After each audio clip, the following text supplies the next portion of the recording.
우리가 이제 단합해야 되는데, 참, 어떻게 보세요, 이 형국을? 예? 좀 안녕하십니까라는 말씀도 못 드릴 그러니까 정도로 송구해, 맞아, 송구해. 네, 굉장히 먼저 송구스럽습니다. 네. 또 그런데요, 실제로 어, 이 헌법재판소 얘기를 쭉 취재를 했거든요. 그래. 그랬더니 5대 3의 그 결론이 있었는데, 고착설이 있었는데, 어, 윤석열 대통령이 지목했던 정영식 재판관 있지 않습니까? 그게 진짜, 예. 그 사람이 배신을 했다는 거 아닙니까? 그러니까요, 예. 어찌 됐건 간에 본인을 선택해준 사람인데, 음, 그 사람한테 칼을 꽂는다는 게 이게 지금 뭐 한동훈이나 유승민이나 이준석이나 뭐가 다릅니까? 그러니까, 거기다가 이 국민의힘 탄핵 찬성파들, 이 예, 탄핵 찬성파들만 없었더라면 예. 이 탄핵은 이루어지지 않는 거 아닙니까? 그러니까, 애초에 한동훈 놈만 없었으면 이루어지지 않는 거야. 이게 아무리 뭐 윤석열 대통령이 진짜 본인들 얘기대로 개혁이 잘못됐다 하더라도 탄핵에 찬성하지 않았더라면 윤석열 대통령은 탄핵을 안 당하는 거 아닙니까? 그러니까요. 그래서 그것이 계엄이 잘못됐다는 걸 정치적으로 평가받으면 몰라도 꼴랑 8명의 재판관들 지들이 뭡니까? 그런 사람한테 그걸 넘기겠다는 그 자체가 결국에는 윤석열 대통령을 탄핵하겠다. 국민의힘 내부에서 탄핵하겠다라는 말이기 때문에 이 자들에 대해서는요. 이번에 반드시 정리를 하고 가야 된다. 정리할 놈들 1순위 네. 한동훈과 정형식 또 누굽니까? 1순위들. 이 국민의힘에 뭐 김상욱이 조경태니 안철수니부터 시작해가지고 한지야 뭐 우재주 뭐 여러 명 있지 않습니까? 그렇지. 한동훈 개파 그 사람들 12명 했던 사람들 당연히 나가야죠. 그러니까. 자기들이 원하는 대로 야당 됐지 않습니까? 네. 그러니까 대통령 없는 당 됐으니까 나가라 이 말입니다. 야당으로 다른 야당. 그렇지. 그 사람들 왜 못 나가는지 아세요? 왜 못 나가요? 당에 있는 돈 때문입니다. 이놈들 봐.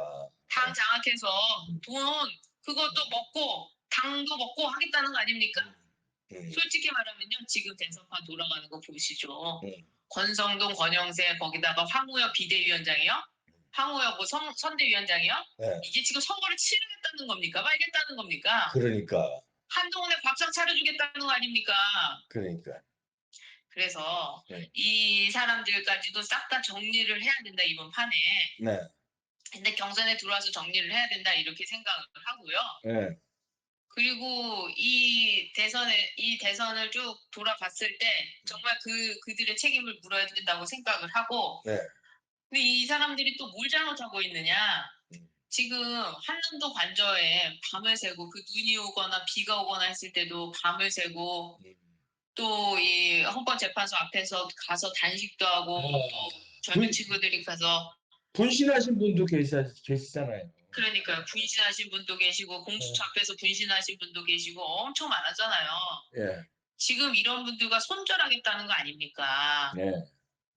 그런데 지금 그 사람들과 손절해서 국민의힘이 어디서 표를 얻습니까? 그러게. 이 당은 이미 탄핵을 당한 당, 그것도 2번이나 당한 당, 그 두 분의 대통령이 탄핵을 당했을 때 있던 두 사람, 권성도, 권영세, 똑같은 거 아닙니까? 그러게. 이 사람들이요, 대선을 치러서 혹시라도 대권이 떨어진다 한다면 한동훈을 밀어서 한동훈을 다시 당권을 잡아가지고 또 총선으로 가겠다 이 생각도 있는 거예요. 그래서 자꾸 막 이렇게 손절하고 이러는데 저는 이번에 청년들이 윤어게인이라고 해서 윤어게인 다시 시작하고 있습니다. 윤어게인 운동을 시작하고 있는데 이분들이야말로 우리가 지켜줘야 될 사람이 아닌가. 정말 우리 청춘들 아닙니까? 우리 청년들 아닙니까? 이 사람들이요 무슨 뭐 어디 조직에서 나오는 것도 아니에요. 윤석열 대통령의 그 계엄이 왜 잘못됐는지 그 이유를 그러니까 민주당이 무엇을 잘못했는지 그 이유를 알았기 때문에 정말 이 정도일 줄은 몰랐다라는 걸 알았기 때문에 윤석열 대통령의 계엄을 지지하고 그 탄핵을 반대하고 그리고 이번에 이 사기 탄핵 인용 판결을 반대하면서 이렇게 나온 겁니다. 이 사람들이 윤어게인의 그 윤 대통령이 이번에는 대통령 선거에 못 나오죠? 법적으로 어떻게 뭐 됩니까? 법적으로는 나올 수가 있다 뭐 이런 얘기도 있는데요. 네. 네, 사실 이게 뭐 나오게 된다면 정치적으로 음. 이게 또 얼마나 그 혼란을 가중하겠습니까? 네. 그리고 또 단임 제거하다 보니까 음. 그 윤석열 어게인, 윤석열 대통령이 다시 나와라라는 부분은 법적으로는 가능하지만 네. 실제로 대통령께서 나오실지는 여러 가지 고려를 하실 것 같아요. 그 윤어게인이라는 뜻은 이제 대통령이 이번에 직접 나와라는 뜻도 있지만 그렇죠. 윤 대통령의 뜻을 받들어 윤심이 작용하는 그 후보로 일치 단결해서 이재명을 눌러라 이런 얘기가 있는 거죠. 탄핵은 잘못된 거니까. 그리고 또 윤석열 이제 사실은 좀 아이러니한 것은 네, 그동안에 윤석열 대통령이 법치주의를 굉장히 강조했잖아요. 그렇죠. 그리고 검사 출신의 법조인의 그리고 바로 대통령이 되셨기 때문에 네, 사실은 어떤 정치인의 이 정치를 하지는 않으셨거든요. 그랬죠. 예.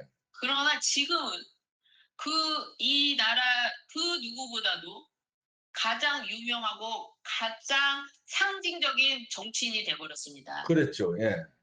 자유민주주의 수호라는 그래서 저 악의 세력에 맞서 싸운 그러한 인물이 돼버렸어요. 예. 그렇기 때문에 윤석열이라는 이 브랜드가 생기게 된 것이고 이 윤석열 브랜드를 가지고 누군가가 이 선거를 치른다면 네. 거기에 또 윤심이 실린다면 네. 그것이 바로 윤석열 어게인이 되는 거죠. 그렇죠. 예, 그렇게 네. 우리가 이제 단결해야죠. 뭐 어떻게 이재명 똘똘 뭉친 이재명과 네. 싸워서 이길 그 가능성이 어떻게 커 보입니까? 아니면 어려워 보입니까? 이재명과 관련해 가지고는 네. 지금 이제 사법 심사로 우리가 이재명을 내보내야 된다. 이거는 이제 끝난 것 같아요. 아, 그러니까 참. 대법원의 판결을 기다려서 우리가 뭐 해야 된다. 어쨌든 지금 이 작전은 다 틀린 거 아닙니까? 예, 사법 리스크로 어떻게 떨기는 작전은 대선 전에는 어렵다. 왜냐하면 지금 이 윤석열 대통령의 탄핵 인용이 안 되고 기각이 됐을 때 윤석열 대통령이 있을 때 그렇지. 이재명의 재판 리스크로 계속 갈 수 있는데 지금은 대선이 돼버렸잖아요. 예, 그러니까 그 대법원 판결까지 기다린다는 거는 지금 뭐랄까요? 지금 뒷부분으로 안 되는 거죠 이제는. 뒷북이네 이제. 예. 네, 뒷북이 돼버린 거죠. 네. 그래서 결국에는 국민들이 심판을 할 수밖에 없는 상황이 돼버렸고 네. 그렇게 본다면 국민의힘이 결국에 싸워야 되는 것인데 정치적으로 네. 지금 국민의힘 꼬라지를 보십시오. 하, 미치겠네. 미치겠어요. 국민의힘 꼬라지를 보세요. 지금 이재명과 싸워가지고 누가 한마디 얘기할 수 있습니까? 그 진짜 투쟁합니까? 저들은요 진짜 바깥으로 튀어나옵니다. 사법부 앞에서 이재명이 위증교사 때 아니 이번에 공직선거법 때 네. 국회의원들이 도열했잖아요. 예. 그 도열이 말이 됩니까? 참, 예. 여러분도 잊으셨겠지만 과거에 윤석열 대통령이 부산에 예. 불꽃 축제를 보러 갔어요. 예. 근데 불꽃 축제에서 사람들이 너무 많으니까 그냥 횟집 가서 회나 먹고 가자 이렇게 돼서 그 횟집에 갔는데 그 앞에 몇몇 그 지역의 의원들 줄 서 있었습니다. 그거 가지고 그때 난리 났었지. 전 언론이 도열했다. 윤석열 조폭이다. 난리 났습니다. 그러니까. 예. 그거 똑같이 민주당이 하는데 왜 아무 말도 안 합니까? 그러게 말입니다. 이 언론이요. 조중동부터 시작해서 지금 전 언론이 윤석열 대통령 탄핵을 바라고 있지 않았습니까? 예. 그렇기 때문에 이재명에게 관대하게 윤석열 대통령에게는 엄격하게 했던 거 아닙니까? 예. 거기다 김순덕 칼럼 보세요. 동아일보 그게 칼럼입니까? 에이. 어디 남의 일기장이나 쓰는 이 글이죠? 아니 김순덕은 그 고향이 없대. 어디서도 없어요. 심지어는 나무위키 이런 데서도 찾아볼 수가 없고. 그러니까요. 그건 뭐 본인이 이상해. 떳떳하지도 못하면서 그런 칼럼을 써내고 말이죠. 양상원 주필 어땠습니까? 양상원 주필은요. 윤석열 대통령 혹시 기각돼서 돌아오면 6개월 안에 하야하라. 김순덕도 똑같이 썼어요. 그러니까. 자기들이 뭔데 그럽니까? 네. 막말로 얘기해서. 그런 언론들이 지금 얼마나 기뻐하고 있습니까? 네. 그러나 이들이 생각하지 못하는 것은 지금 이 유튜브 혁명이 불꽃처럼 들불처럼 일어나고 있다는 겁니다. 네. 사람들이 뉴스 안 봅니다. 조선일보 2030이 보는 줄 아세요? 지면 누가 봅니까? 그 보는 지면 신문을 보시는 분들이 전부 절독을 하셔가지고 지금 이 조선일보도 흔들리고 있습니다. 네. 그 정도이기 때문에 저는 이 유튜브를 통해서 많은 분들이 일부는 뭐 실망하시는 분들도 계시죠, 솔직히. 네, 그럼요. 뭐 희망 고문하느냐. 그러나 저희도 취재해서 하는 거 아닙니까? 네. 그런 상황 속에서 여러분께 정말 그 정보를 깊숙이 알아봐서 전달을 해드리는 거기 때문에 네. 이런 부분에 있어서 많은 분들이 이제는 유튜브를 신뢰하고 계셔서 저는 향후 대선에 있어서도 유튜브가 굉장히 역할을 할 것이고 네. 2030뿐만 아니라 유튜브 세대, 유튜브 혁명, 그다음에 5060, 70까지 40대를 제외한 나머지 사람들이 제대로 된 정보를 가지고 다음 대선에 힘을 모으실 것이다 이런 생각합니다. 네. 배신자는 처단하고요. 그럼요. 윤심은 어디에 실릴 가능성이 커 보입니까? 저는 지금 우리가 윤심을 얘기하는 거가 너무 좀 섣부를 수도 있다. 예. 아직까지 후보들이 난립하고 있기 때문에 진짜 이제 정치인 아니십니까? 예. 정말 정치인이시기 때문에 이제는 시기를 좀 고려하지 않을까. 시기 고려해서 뭔가 사인이 나올 거다. 그렇죠. 오케이. 오늘 보니까 한덕수 국무총리가 그 헌법재판관을 임명했어요. 예. 그것도 굉장히 큰 의미가 있다고 봅니다. 그럼요. 예. 예, 끝까지 가겠다 이런 뜻 아니겠습니까? 그렇죠.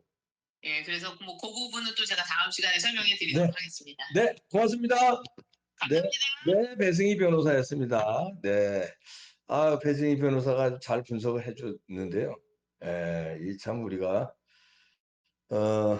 이제 윤심의 그 사인은 이제 곧 나오겠죠. 이제 우리가 추측을 하고 어떤 뭐 정보나 첩보로 이렇게 안테나를 꽂을 수는 있지만 저도 이제 뭐 그런 안테나를 꽂고 있습니다만 직접적인 사인이 나올 겁니다. 그 전에는 하여튼 잊지 말자 한동훈파들, 그다음에 잊지 말자 정형식 등 8명, 그 중에서도 정형식, 당신 그러면 안 돼. 어떻게 되나 봐 이제.